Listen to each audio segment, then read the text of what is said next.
fully filled receivers are activated by the signal to warn of severe weather or other hazards. Tests are normally conducted each Wednesday between 11 a.m. and noon. If severe weather is expected on Wednesday, the test will be postponed until the next day, weather permitting. Reception of this broadcast, and especially the warning signals, can vary at any given location.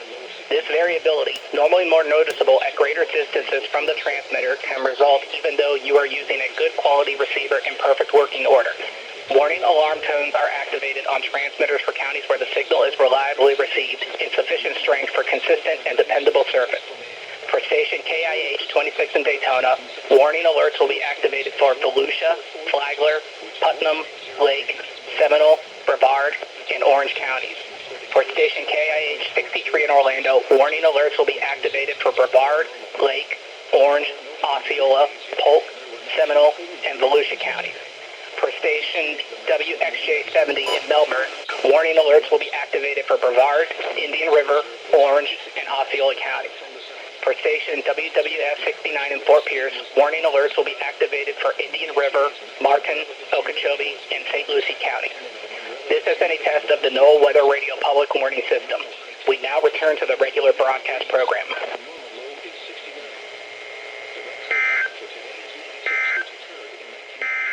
The U.S. Space Force has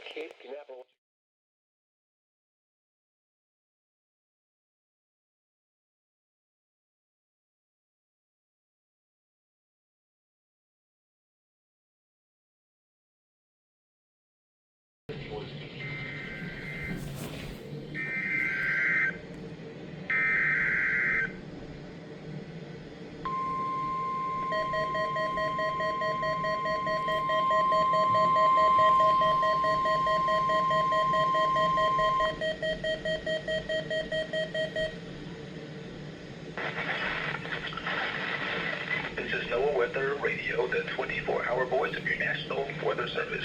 The preceding signal was a test of the public warning and alarm for transmitters in the Florida listening area, originating from Prescott, Florida. This is also a test of the same system for specific area message encoder. The same system will alert only the county or counties affected by a particular warning. These tests are conducted each Wednesday between 11 a.m. and noon, and again between 6 p.m. and 8 p.m. unless severe weather threatens.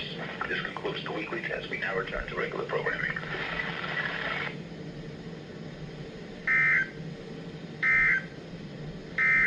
The current time is 11.